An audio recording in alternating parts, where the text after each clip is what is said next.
Hi, welcome to Biz Today, your weekly edition of business and profiling successful entrepreneurs, as well as getting experts in studio to talk to us about current trending topics for business owners all around the country. I'm Nazareen Ebrahim. Thank you for joining us every week as you do. What's our lineup for this week? Well, we've got a very exciting two guests in studio. First up, we talk to Imraan Kharwa from Smart Legal. He tells us about his rise into the world of entrepreneurship. It's only been a year since he started, but it's quite interesting to know about the journeys of entrepreneurs, large and small. So that's how it should be, right? We should be able to take advice and wonderful learnings from all kinds of stories. And then next up, we have Imraan Kharwa from Always Active Technologies. This tech genius talks to us about mobile technologies and also about something interesting called USSD. What is that? Have you heard of it? You're using it every day in your lives and in your businesses, but it could actually be something important for you and your brand. So let's talk about that a bit later. All that and much more coming up in this edition. So on Biz Today, we always get a successful entrepreneur in studio. What is our definition of success, you may ask? And you often wonder if success means just having many employees, having a massive company, many offices around the country, around the world, and obviously a massive turnover per year. But no, I think, and I would prefer that Biz Today holds a mandate of defining success as being somebody who's an entrepreneur and you've decided to give it a go and live that day every day. So on this show, we'd like to profile entrepreneurs who are successful in their own right by taking that leap of faith and that very scary decision to own your time, work for yourself, and empower others. Today we have one such person in studio. He is the founder or the head of Smart Legal, which is a South African legal services company specializing in providing a range of legal services to businesses. Then we've got the head in studio. We've got Imraan Kharwa here, and he's going to tell us a bit more about what inspired him to actually go ahead and take this decision and go for it. You've got a team of 3, Imraan. Assalamu alaikum, Nazreen, and thank you for having me on your show. The decision to head into entrepreneurship was a scary one. It was it was daunting at the beginning. And it was not something that I did easily or a decision that I made very easily. Yeah. Coming from a legal background, I did my LLB at UKZN. Thereafter, I did my articles. And shortly after that, I spent about 2 years in corporate. Following that, I was given an opportunity by Mohammed Sidat, my business partner, to get into entrepreneurship, to start my own business, to start my own enterprise. And I considered it for a long while, for a good 6 months before I took the leap. And eventually, the thing that inspired me to take the leap was the decision that I would be starting my own venture. I would be accountable to myself. It would be something that I would have the satisfaction of knowing that was my own venture and my own enterprise. That's incredible. You know, a lot of young people either start up on campus while they're studying. A lot of the Silicon Valley stories you hear about successful entrepreneurs starting out.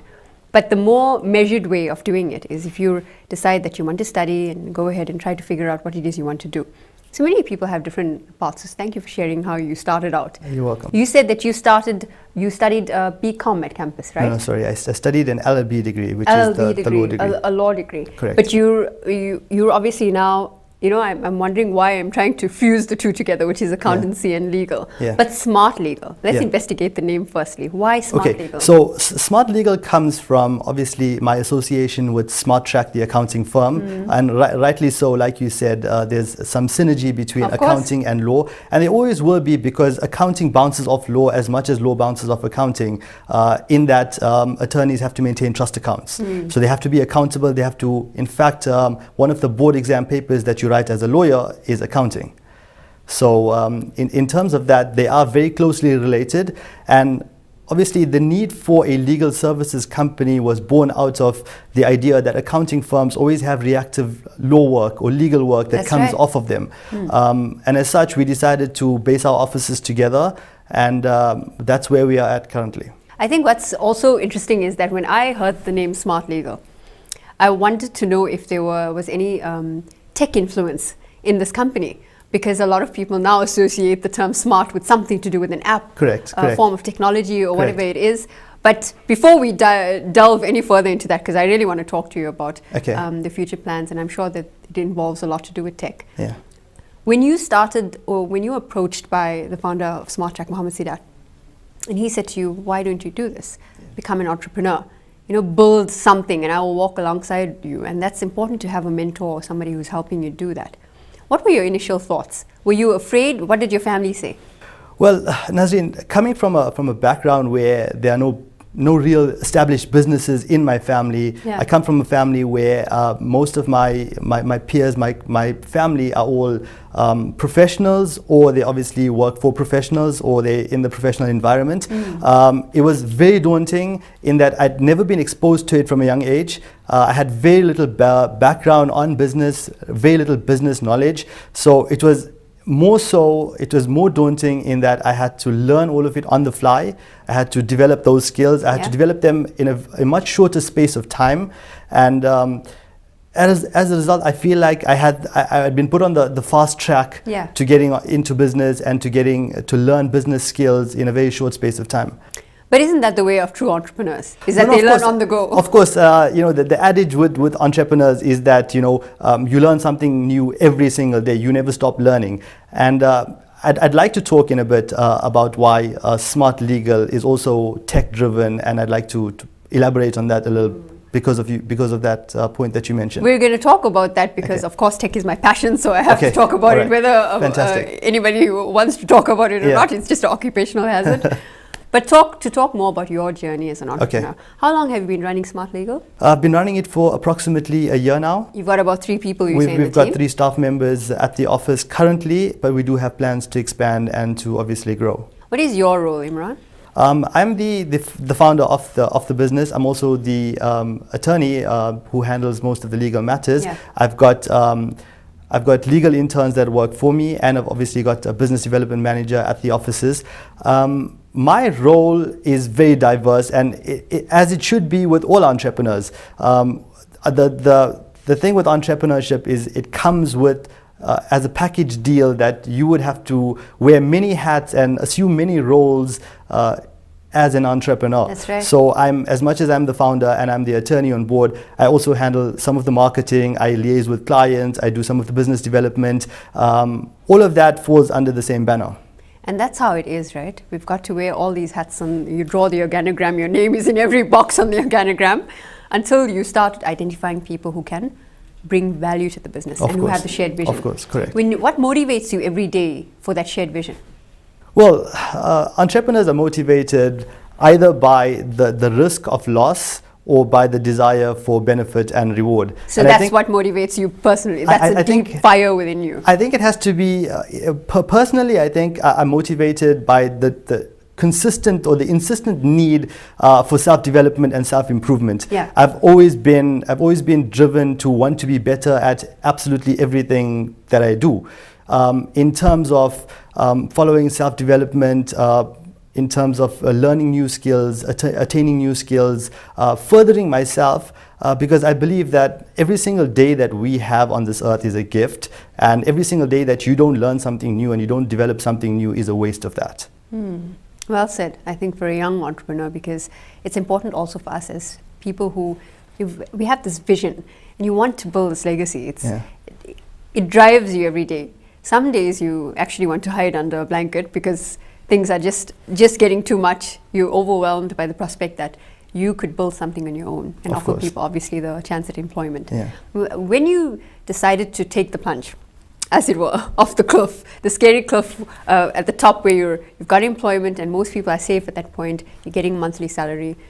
You decided to do that. Did you have a inherent desire prior to that? Or was it something you had to work on initially? Nazareen, I've always had the inclination or the idea in the back of my head that I would at some point start a business, or at some point I wanted to go on my own and develop something of my own and build a legacy and build something that I felt like I built with my own hands.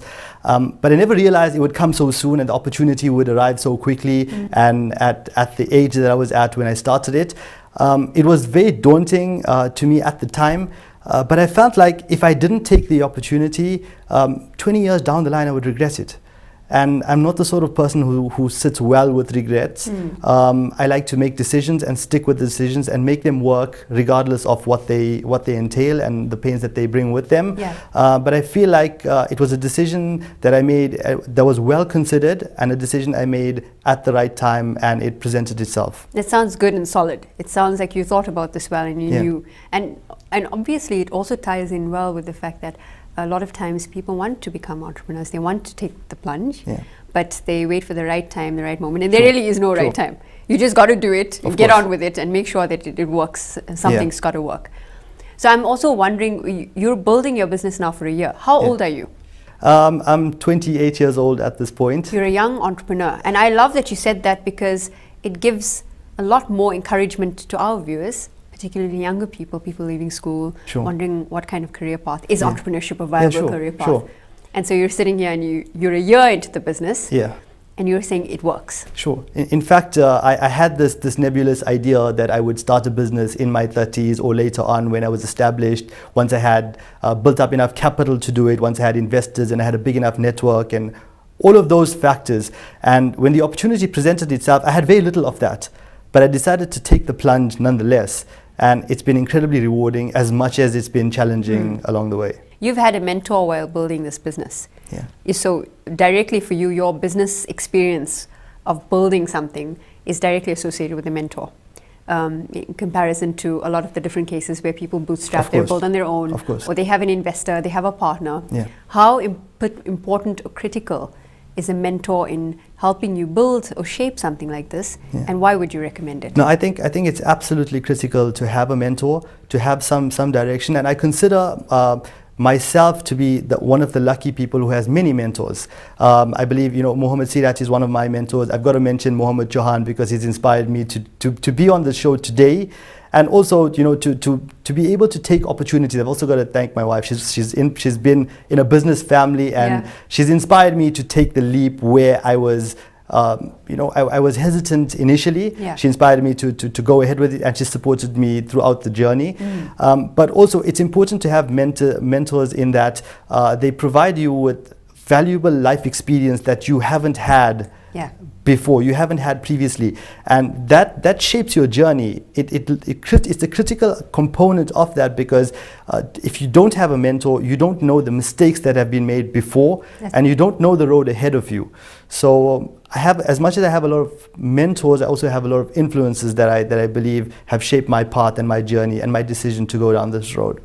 Talking about influences, and before I ask you the question, it's always so heartwarming and inspiring to know that successful people have other successful people behind them. I mean, your partner, you speak of your wife, and we've spoken to a lot of entrepreneurs in the show, and many of them cite good, strong relationships with a spouse or with a partner, and talk about how important that is in helping them face that journey every day or that road. So that's important. Thank you for sharing that with us. You're welcome. So in talking about influences, of course, every entrepreneur's handbook of doing good business is to learn all the time. And our learning, I think, is through podcasts and webinars and speaking to people and daily reading. What is your set of reading? What do you do every day? Correct. So I consider myself something of an avid reader. In fact, all through school and campus, I was absolutely voracious when it came to books and reading and just assimilating all the information that I could possibly get in. I mean, I read absolutely everything I can get my hands on. Yes. But one of my critical influences has to be Tim Ferriss. He's the author of The 4-Hour Body, The 4-Hour Work Week. He's been New York Times bestseller many times over, and he believes in a process of hacking the system where you'd find a shortcut or a smart cut in terms of which you'd be able to get a quicker route to your destination. So that's something that you keep in your mind almost. Are these philosophies, when you read about influences and you read their ideas and thoughts, do you create your own philosophies around that and try and inculcate them in your daily speaking? Of course, I mean, you've got to have a strong cultural and strong religious also Islamic influences that you've got to have, that you've got to be able to sound your ideas off. I mean, I've got friends who are Mulanas and Muftis that I obviously take my ideas to before I implement them, in that there needs to be that aspect to it also. At the same time, I've got a very strong family background where I resonate all my ideas off my family before I take them forward. At the same time though, all of these things together have shaped my personality, the way I look at things, the way I make decisions, the way I take things forward, and also including the great thinkers. I mean, in terms of startups alone, I've looked at Steve Jobs, there's the TED University, there's Tim Ferriss, there's Steve Wozniak, there's a bunch of them. There's numerous thought leaders and entrepreneurs that we can look to. And I know LinkedIn is a great place to go and read LinkedIn Pulse. Sure. And I know I always bring up the tech, so we're going to talk about the tech. Okay, all right. But it's necessary for us to acknowledge that reading and learning is a very, very key part. And I want to stress that. I want to emphasize that you've just shared your experience. You're learning and reading all the time. You're following thought leaders and influencers. And it's necessary. It's part of shaping your success. Of course. Because we can, and I really like what Elizabeth Gilbert, author of Eat, Pray, Love, said once at a TEDx seminar that she was giving a talk at. And she talked about the concept of genius. Okay. And genius is not something that everybody can lay complete claim to, because actually acquired knowledge is, and that's how we keep building. No, we of can course. come up with an idea. Of course. And so this is exactly what you've explained to us. You're a demonstration of Yeah. that. So this is great. Now, talking about tech. Yeah. What is happening with smart legal and tech that you want to talk about? So part of the reason it's called, the company is called Smart Legal, is that I wanted to create a different kind of legal atmosphere. Everybody knows about corner law firms that they go to, because in South Africa, if you have a legal issue, you go to one of two places. You either go to a friend or family member or a corner law firm that you see advertising, which are absolutely ubiquitous these days. I'm sure you've driven around and seen law firms a dime a dozen. Or the other option is, if you're a business person and you want a proper considered opinion, you would go to one of the established law firms based in Umhlanga, based in Sandton, based in Cape Town. You'd go to one of the big 4 or the big 5 law firms. Now what we've done is we've pitched Smart Legal in between. We've pitched it right in the middle. We want small to medium businesses to come to us with all their legal issues. We'll handle them for them. But obviously, we'll be specialists in the area of business. So we'll handle all business legal services. Everything that your business would require, we would handle that for you. That's wonderful. So it's a lot of innovation, thinking, exciting plans for the future coming up. Which is always nice for the entrepreneurs of course, who are driving the business. Sometimes we get so caught up being managers and technicians in the business that you forget the dream or the vision. So I'm also wondering, you've had a year in the business. That doesn't mean that's enough time to face some critical challenges while building the business, and some great achievements to be recognized by. What have been some of your challenges, very briefly? The challenges from the beginning is that, obviously, to begin with, what we've had to do was I had to go from being in a stable position in a corporate firm, having all the stability of having a regular job, to being at a startup where I'd obviously had to be everything at the startup. So the challenges would be, to begin with, getting my business skills in order, being able to run the business, being able to set up the business, marketing to clients, getting new clients on board, handling all the legal issues, all of that all at the same time. And also we've had issues where we've had to deal with serious legal issues on behalf of our clients, without having some of the infrastructure that the bigger firms have in place. So it involved a lot of learning, a lot of cutting our teeth on things that we hadn't experienced before, things that we hadn't done before, and getting into that and adapting our business to ensure that we were able to deal with it with a view to the future. And achievements that you look back on, and the milestones you've achieved this year? Achievements in terms of metrics that we measure our business by. A lot of people tend to measure their business solely based on the income that they bring in, or solely on the turnover. And I think that's inaccurate. That's an inaccurate measurement, because as much as you'd like to have tons of revenue coming in, it's just as important to build relationships with people. And I found that it's massively satisfying knowing that I've got I've established relationships with big business people who run franchises, people who run multi-million rand businesses, multinational companies, and I've got a trust-based relationship with them now, in that we've done work for them, we've had a relationship with them, we've built that.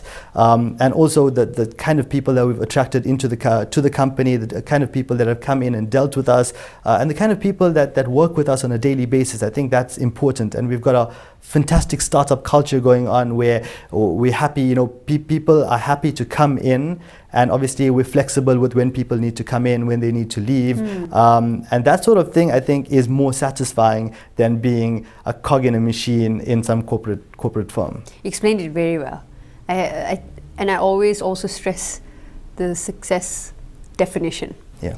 For business owners or startup entrepreneurs, and especially with Durban and South Africa, the kind of culture we're trying to grow here with entrepreneurship. It was important and necessary for us to hear you say, as a young entrepreneur, that the definition of success or the milestones you've achieved in the last year are around company culture, giving people the ability to be flexible, and growing the idea that yes, you can also do it for yourself. You can create that opportunity in that environment. So well done. That's, I think, in its success, in itself. Yeah. I personally think that this is what entrepreneurs in a collaborative effort should drive, and not just the idea of money itself, because that's a byproduct of success. Of course, but as much as it's a byproduct, it's absolutely a necessary critical one. also. It's a critical one. It's one that we can't get away from, unfortunately. This is right. But at the same time, I mean, we've made serious efforts to ensure that the people that come into the business also, they're also equipped with the skills to begin their own businesses and to move on at some point and to be able to set up their own businesses, and they're empowered and inspired to do the same thing and to go down the same journey and the same trip together. That's fantastic. What are your final words of advice for aspiring entrepreneurs, particularly people coming out of school and want to explore entrepreneurship as a viable career opportunity? Well, there's too many of those. Unfortunately, I've got too many quips or quotes to put out. But as a final word, I don't think anyone is ever too young to be an entrepreneur. I think had I been given an opportunity earlier, or had I seen the opportunity earlier, I would have taken it much earlier. And I always cite the example to my friends and family and colleagues, to the effect that Alexander the Great had conquered a large part of the contiguous world at 17 years old. So to say that anyone is too young to do something is a misnomer. It always is. Yeah. That's absolutely right. It's nice that you also said that, because Steve Jobs was talking about when he started operating with a computer at 10. Okay. And then was 13 and decided he needed to call up Hewlett Packard and say, hey, I need some spare parts. It's never too young to begin. It's never too young. Yeah. So thank you for those words and wise words of inspiration for our young aspiring entrepreneurs who are watching. We hope that the startup culture and the spirit of entrepreneurship grows and thrives in South Africa, and with people like you who are influencers and thought leaders around, certainly it will. Thank you very much. Thanks for joining us on Biz Today. Thank you for having me on your show also. Excellent. So you've heard the story. You've heard the story of Imraan Kharwa, the head and founder of Smart Legal. It's a company that's a year old, 3 employees, and they're doing some great things. And why are we telling you his story? Because it's very, very critical to know the stories of people who are starting out, who are doing it for themselves. They're young in business. We're in the startup phase, yes. And then there are people who run massively successful businesses. The point is that people have decided to take the risk and to do something that will inspire greatness in others. And I think that's exactly what we need to achieve on the show today, and also achieve going forward. Coming up next, we will be speaking with Alan Haroff about mobile technologies, particularly USSD, and what it can do for your brand.